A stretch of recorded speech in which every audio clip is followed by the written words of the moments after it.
I get asked kind of a lot, what do people do if they're really nervous to tell stories at work? Telling stories at work is a great way for people to get an attachment to you. You could be authentic and be transparent. It really kind of establishes credibility. So it's very common for people to be nervous at work. And some cultures do embrace storytelling and some don't.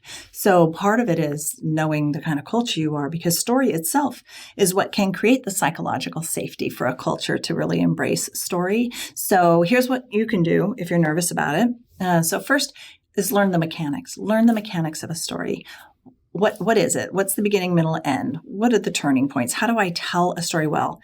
Know that well enough to where it's like a mental model in your head. So right about when you know you're going to tell a story, just zip through the mental model and just understand the mechanics of the structure of a story for starters, and then practice your story. If it's a story that you think needs to be told well, it's kind of a high stakes moment where the story really should be known, just practice it.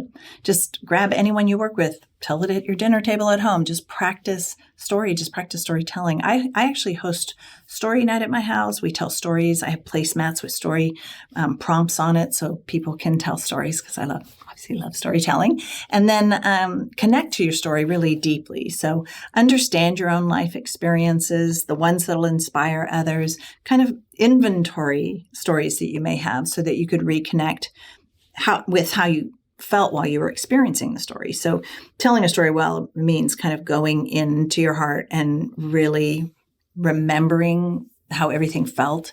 And those are the best stories that have you recall more deeply and re-experience it. If you're really nervous too, another tip is to take breaths. I get nervous still, even when I speak, even though I'm a public speaker. I have to actually go into the corner in the dark part behind the stage and just breathe. I just have to take breaths and just breathe. And it does definitely kind of slow you down and make you less nervous. And then the other thing is, remember your purpose. Remember really well why are you telling this story, and kind of ground yourself in that. And this can ground you in a message, knowing that other lives could be changed if you tell the story. And so those are some tips. That's it. I hope you can overcome your nervousness about telling stories at work, because it's really going to help people perceive you in a really likable way if you become a storyteller. Good luck.